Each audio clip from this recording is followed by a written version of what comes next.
ഇന്ന് രാവിലെ മെസ്സിലെ ആൻറ്റി ഉണ്ടാക്കി തന്ന നല്ല ദോശയും ചമ്മന്തിയും സാമ്പാറൊക്കെ കൂട്ടി ആനുമായിട്ട് ബസ്സിൽ പോവാണ് കേട്ടോ. ശരിക്കും ഞങ്ങൾക്ക് ബസ്സിൽ പോകാനുള്ള ദൂരമേ ഉള്ളൂ.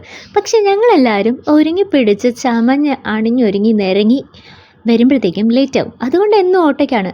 ഇന്ന് വൈകുന്നേരം ബിരിയാണി ആണെന്ന് കേട്ടതുകൊണ്ട് ഞാനും അവൾക്ക് ആദ്യം എത്തി. ആൻറ്റിയുടെ സ്റ്റൈലിൽ ഒരു ബിരിയാണി ഉണ്ടാക്കി തന്നു. നല്ലതായിരുന്നു കേട്ടോ. ഇപ്പോൾ ഈ ഡേയ്സൊക്കെ ഓർക്കുമ്പോൾ നന്നായിട്ട് മിസ് ചെയ്യുന്നുണ്ട്.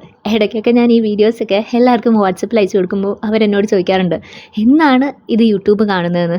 ഫൈനലി അങ്ങനെ യൂട്യൂബ് കാണുകയാണ് കേട്ടോ. അടുത്ത ദിവസം ഞാൻ ഫുഡൊക്കെ കഴിച്ചിട്ട് ഒന്ന് വീട്ടിലേക്ക് പോവാണ്. അത് ജനുവരി മാസമായിരുന്നു, അർത്തുങ്കപ്പള്ളി പെരുന്നാളായിരുന്നു. അതൊന്ന് കൂടണം.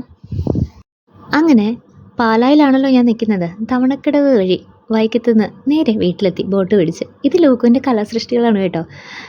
2 വർഷം മുന്നേ വെക്കേഷൻ വന്നപ്പോൾ വരച്ചത്. Good morning. അപ്പോൾ അതെ ഈ ഒരു ചെറിയ ഫ്രോക്ക് ഡ്രസ് എന്നൊക്കെ പറയാം. എന്താണ് എൻ്റെ ഔട്ട്ഫിറ്റ്. ഞങ്ങൾ അർത്തുങ്കപ്പള്ളിക്ക് പോകുമ്പോൾ മേക്കപ്പ് ഒന്നും ചെയ്യാത്തതുകൊണ്ട് ഫേസൊക്കെ വല്ലാണ്ടിരിക്കും. ചെയ്താൽ മാത്രം അടിപൊളിയാണോ എന്നുള്ളതല്ല. ഒന്ന് ചിരിച്ചേ. അങ്ങനെ ഇപ്രാവശ്യത്തെ അർത്തുങ്കപ്പള്ളി 2ാമത്തെ പ്രാവശ്യം. ചേർത്തലക്കാർക്ക് പിന്നെ അർത്തുങ്കപ്പള്ളിയും വെളുത്തച്ഛനും പറഞ്ഞു തരേണ്ട കാര്യമില്ലല്ലോ. ഇവിടുത്തെ അമ്പുനേർച്ചയാണ് കേട്ടോ. സത്യം പറഞ്ഞാൽ ഇത് സെയിൻറ്റ് ആൻഡ്രൂസ് ബസിലിക്ക ചർച്ച് എന്നാണ് അറിയപ്പെടുന്നതെങ്കിലും സെബസ്റ്റ്യാനോസ് പുണ്യാളൻ്റെ പെരുന്നാളിന്, അതും മകരം കുംഭം പെരുന്നാളിനാണ് ഇവിടെ ഫേമസ്.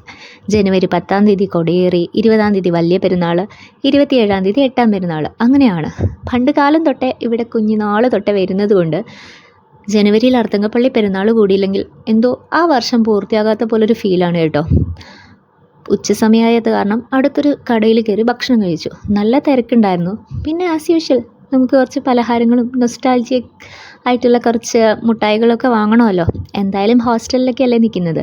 ഇനിയിപ്പോൾ ഹോസ്റ്റലിലല്ല നിൽക്കുന്നതെങ്കിലും നമ്മളിതെല്ലാം വാങ്ങും. ചിലപ്പം റിലേറ്റീവ്സിനോ നെയ്ബേഴ്സിനോ ഒക്കെ ആയിട്ട് കൊടുക്കും. അങ്ങനെ അതിനുശേഷം നമ്മൾ പ്രൈവറ്റ് ബസ്സിൽ വന്നു കേട്ടോ. വളരെ ബഡ്ജറ്റ് ഫ്രണ്ട്ലി ആയിട്ടുള്ള യാത്രയായിരുന്നു. പിന്നെ അതേ അയ്യപ്പഞ്ചേരി വന്നിറങ്ങി നമ്മുടെ അമൽ ബേക്കറിയിൽ, വില്യംസ് ചേട്ടൻ്റെ ബേക്കറിയിൽ കയറി കുറച്ച് സാധനങ്ങൾ വാങ്ങി, ഫ്രൂട്ടിയും വാങ്ങി ഓട്ടോ എടുത്ത് വീട്ടിലേക്ക്. എൻ്റെ ഈ കോലമൊക്കെ കാണുമ്പം എനിക്ക് തന്നെ അത്ഭുതം തോന്നുന്നു.